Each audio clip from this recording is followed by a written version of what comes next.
Cyberpunk Reader.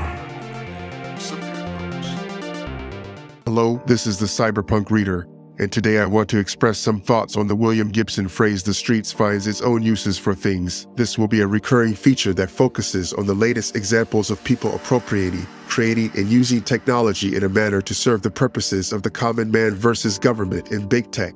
Today, I will focus on recent attempts to use retro technology to resist big tech and big government. In today's digital age, it can feel like we are constantly surrounded by technology, with devices and platforms controlled by a few large companies. This dominance of big tech can lead to a lack of privacy, control, and sustainability. As a result, some people are turning to retro technology as a way to resist the influence of these corporations and the government. One example of retro technology being used as a form of resistance is the return of public payphones. In the past, payphones were a common sight in cities and towns, providing a means of communication for those without a phone or unable to afford long-distance calls. However, with the widespread adoption of cell phones, the use of payphones declined, and many were removed from streets and public spaces. Recently, however, there has been a resurgence of interest in public payphones. The Project Philtel, launched in Philadelphia in 2021, aims to bring back public payphones to the city as a way to revitalize the public communication infrastructure.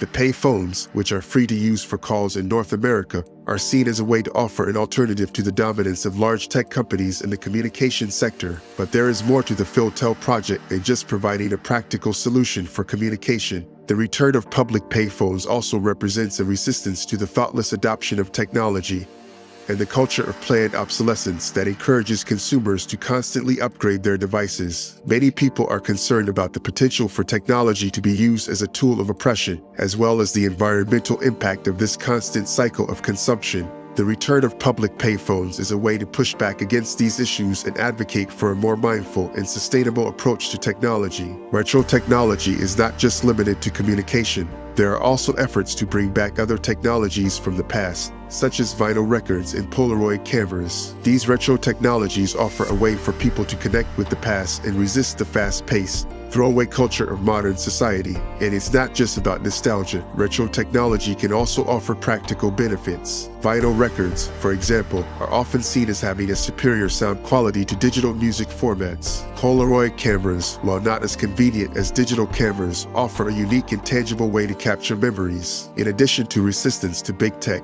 retro technology can also be used as a way to refuse to control big government. One example of this is the use of encryption technologies from the past, such as the one-time pad, to protect communication from government surveillance. The one-time pad is a type of encryption that was widely used during World War II and the Cold War. It involves the use of a randomly generated key to encode and decode messages, making it theoretically impossible to crack.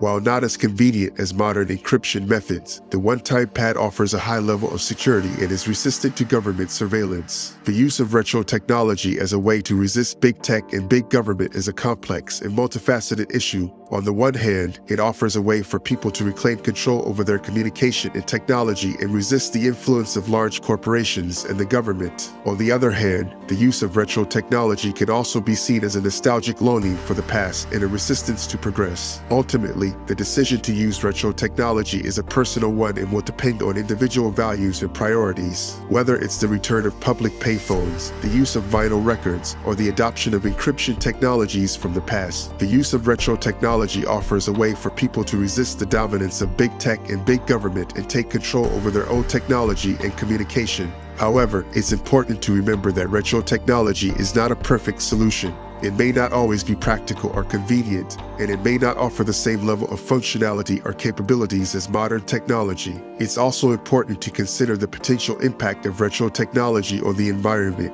as some technologies, such as vinyl records, can have a larger environmental footprint than digital alternatives. Ultimately, the use of retro technology as a means of resistance is just one aspect of the broader issue of technology and its impact on society. It's important for individuals to consider their own values and priorities and make informed decisions about the technology they use. Whether it's through the adoption of retro technology or the responsible and ethical use of modern technology, it's important for individuals to play a role in shaping the way technology is used in society. Thank you for watching our video on how retro technology is being used to resist big tech and big government.